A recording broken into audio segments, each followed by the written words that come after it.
Bonjour à toutes et à tous. Aujourd'hui, je vais vous parler d'un mot que vous avez peut-être déjà croisé sans vraiment savoir ce qu'il signifie, l'OSINT. O-S-I-N-T. 4 lettres qui désignent une pratique à la fois très ancienne et profondément moderne. Avant de commencer, j'ai une question pour vous, est-ce que vous avez déjà tapé votre propre nom sur Google pour voir ce qui remonte? Si oui, vous avez déjà fait de l'OSINT sans le savoir. L'OSINT, c'est l'art de collecter et d'analyser des informations qui sont accessibles à tout le monde. Pas de hacking, pas de piratage, pas d'espionnage illégal. Juste, ce qui est là, en pleine lumière, sur Internet et dans le monde réel. Dans les prochaines minutes, on va voir ensemble ce que c'est, qui l'utilise, ce que vous exposez au quotidien sans le savoir, et surtout, comment vous en protéger. Ça va aller vite, c'est concret, et je vous promets que vous ne regarderez plus vos réseaux sociaux de la même façon après ça. Commençons par la définition. OSINT, ça veut dire Open Source Intelligence en français, renseignement en source ouverte. Le mot Open Source ne parle pas de logiciel ici. Il parle de sources ouvertes, c'est-à-dire tout ce qui est accessible au public. Un article de journal, un post Instagram, une fiche d'entreprise sur un registre officiel, une photo satellite sur Google Maps, tout ça, c'est de la source ouverte. L'OSINT, c'est donc le processus qui consiste à collecter ces informations publiques, à les croiser et les analyser, pour en tirer un renseignement utile et actionnable. Concrètement, imaginez que vous cherchez à en savoir plus sur une entreprise avant de signer un contrat. Vous allez regarder son site, ses avis clients, ses dirigeants sur LinkedIn, ses comptes déposés au greffe. C'est de l'OSINT. Simple, légal, puissant. Ce qui rend l'OSINT fascinant, c'est que les mêmes données publiques peuvent servir à des fins très différentes, des enquêtes journalistiques aux opérations militaires, en passant par la protection de votre vie privée. On a souvent tendance à penser que l'OSINT est né avec Internet. C'est faux. Pendant la Seconde Guerre mondiale, les Alliés avaient des équipes entières dont le seul travail était de lire les journaux ennemis, d'écouter les radios, d'analyser les publications officielles. Ils cherchaient des indices sur les mouvements de troupes, sur la morale de la population, sur les décisions stratégiques. C'était de l'OSINT avant l'heure. Pendant la guerre froide, la CIA et le KGB ont institutionnalisé cette pratique. Des analystes scrutaient chaque publication scientifique soviétique ou américaine pour détecter les avancées technologiques de l'adversaire.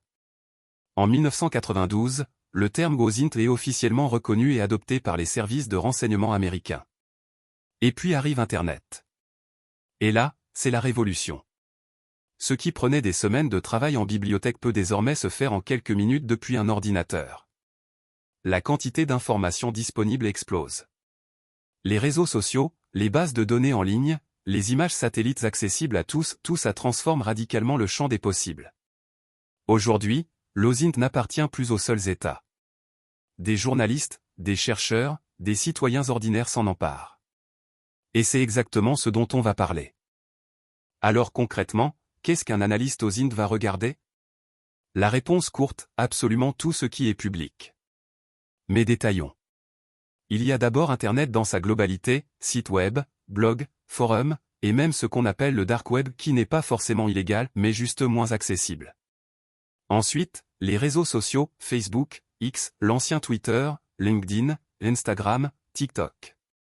Ces plateformes sont des mines d'or d'informations. Les gens y publient leur vie, leurs opinions, leur localisation, leurs relations. La géolocalisation est une source à part entière. Google Maps, Street View, les images satellites de Sentinel ou de Planet Lab permettent d'identifier des lieux, des infrastructures, des mouvements. Les médias et la presse restent fondamentaux aux journaux, chaînes TV, communiqués de presse officiels. Il y a aussi les registres officiels, le OIS pour savoir qui possède un nom de domaine, l'INPI pour les brevets et marques, Infogreffe pour les entreprises françaises. Ces données sont publiques et incroyablement révélatrices. Des bases de données spécialisées comme Shodan qu'on appelle parfois le moteur de recherche des objets connectés permettent de trouver des serveurs, des caméras, des équipements industriels exposés sur Internet. Et enfin, les images et vidéos, une simple photo peut révéler une heure, un lieu, un visage, une plaque d'immatriculation, ou des métadonnées cachées. La force de l'OSINT, c'est que seule, chaque information semble anodine. Mais croisées entre elles, elles forment un tableau complet. Qui pratique l'OSINT aujourd'hui? La liste est bien plus longue qu'on ne le croit. Les services de renseignement bien sûr, DGSI en France, CIA aux États-Unis, MI6 en Grande-Bretagne. Pour eux, l'OSINT représente aujourd'hui entre 80 et 90% de leur collecte d'informations.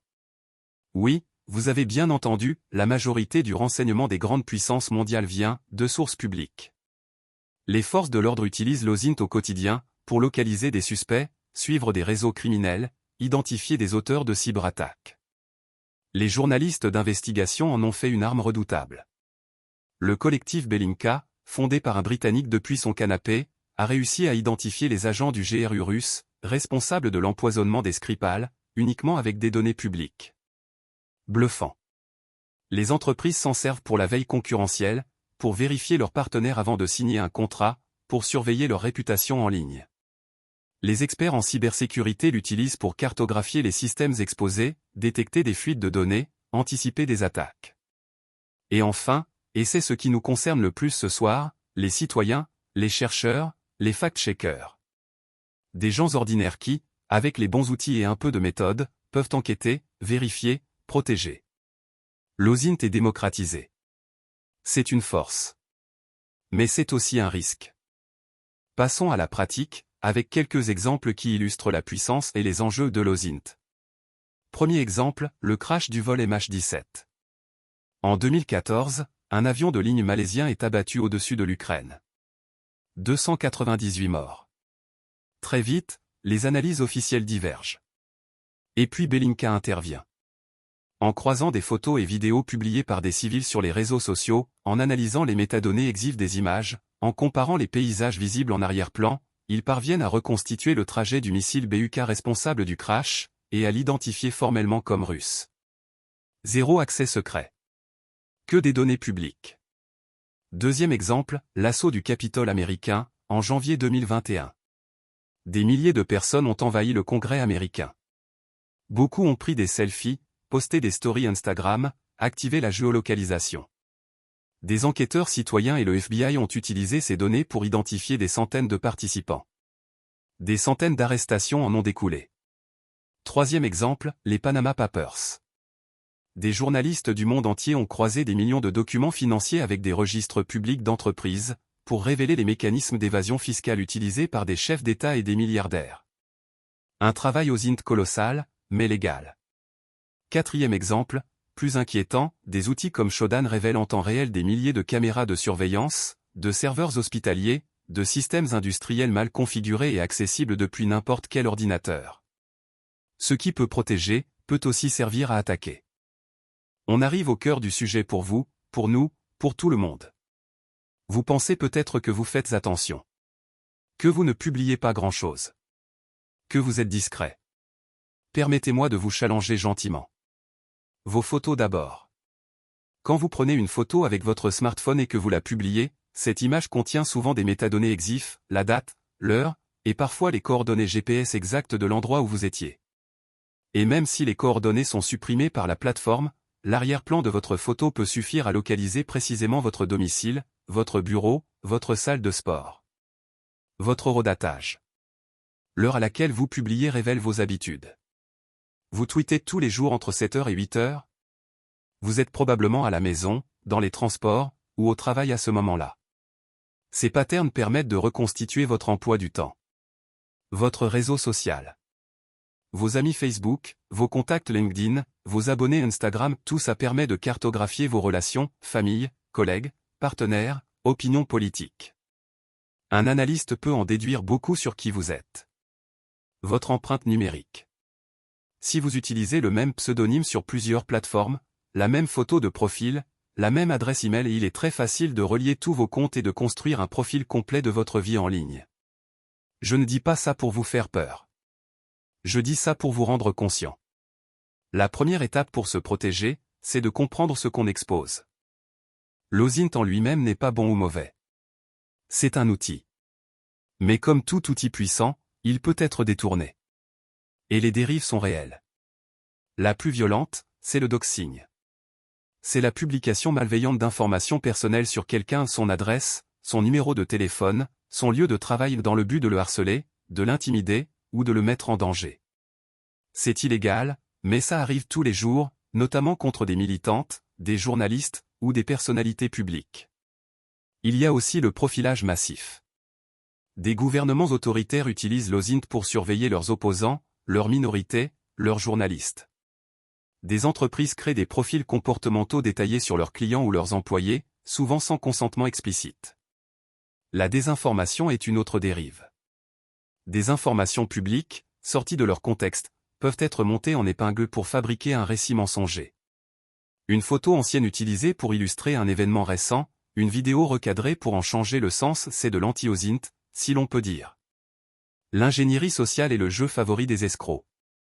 Avant de vous appeler en se faisant passer pour votre banque, un fraudeur a passé 10 minutes sur votre Facebook pour connaître votre prénom, votre ville, le nom de votre chien, autant d'éléments qui rendent son discours crédible. Et enfin, un danger moins visible mais grave, les erreurs judiciaires citoyennes.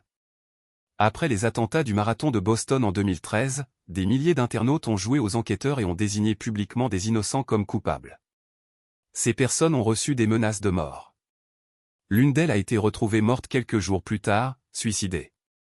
La foule numérique peut se tromper. Et les dégâts sont irréversibles. Bonne nouvelle, on n'est pas impuissant. Quelques gestes simples peuvent réduire considérablement votre exposition. Premier réflexe, auditez vos paramètres de confidentialité. Sur Facebook, Instagram, LinkedIn, prenez 30 minutes ce week-end pour revoir qui peut voir quoi. Limitez au maximum la visibilité publique de vos publications. Supprimez les métadonnées de vos photos avant de les publier. Des outils simples comme ExifTool ou même la fonction intégrée de Windows vous permettent de le faire en 2 clics. Utilisez des pseudonymes différents selon les plateformes. Si vous êtes Jean Dupont partout, il suffit d'un seul compte pour vous retrouver sur tous les autres. Googlez-vous régulièrement. Cherchez votre nom complet, votre adresse email, votre numéro de téléphone. Voyez ce qui remonte. Vous serez peut-être surpris. Utilisez des adresses email jetables pour les inscriptions qui ne méritent pas votre vraie adresse. Des services comme Simple Login ou GuerrillaMail permettent de créer des adresses temporaires gratuitement. Et enfin, pensez au VPN et à la navigation privée. Un VPN masque votre adresse IP réelle. Des navigateurs comme Brave ou Firefox, configurés correctement, limitent le pistage publicitaire. Aucune de ces mesures n'est parfaite. Mais ensemble, elles compliquent significativement le travail de quelqu'un qui voudrait vous profiler. Voilà, on arrive au bout de cette présentation. Permettez-moi de résumer en 5 points ce que je voudrais que vous reteniez. 1. L'OSINT, c'est légal. C'est la collecte d'informations publiques. Ce n'est pas du hacking, ce n'est pas de l'espionnage. C'est une discipline, un métier, une pratique civique. 2. Tout le monde l'utilise. Les États, les entreprises, les journalistes, les chercheurs. Et malheureusement, aussi les cybercriminels et les harceleurs. 3. Vous exposez chaque jour des dizaines d'informations personnelles sans vous en rendre compte. Vos photos, vos publications, vos habitudes, votre réseau, tout cela est visible, collectible, analysable. 4. Les dérives existent et sont graves. Doxing, surveillance abusive, désinformation, escroquerie ciblée. La frontière éthique est essentielle et doit être défendue. 5. Vous pouvez agir. Quelques gestes simples suffisent à réduire votre empreinte numérique et à compliquer la tâche de ceux qui voudraient vous nuire. Je terminerai avec cette phrase que j'aime bien. Dans un monde où tout est public, la vie privée se mérite. Elle n'est pas là pour vous décourager. Elle est là pour vous rappeler que la vie privée n'est plus un état par défaut, c'est un choix, une vigilance, un effort quotidien. Et ça commence par savoir ce qu'est l'OSINT.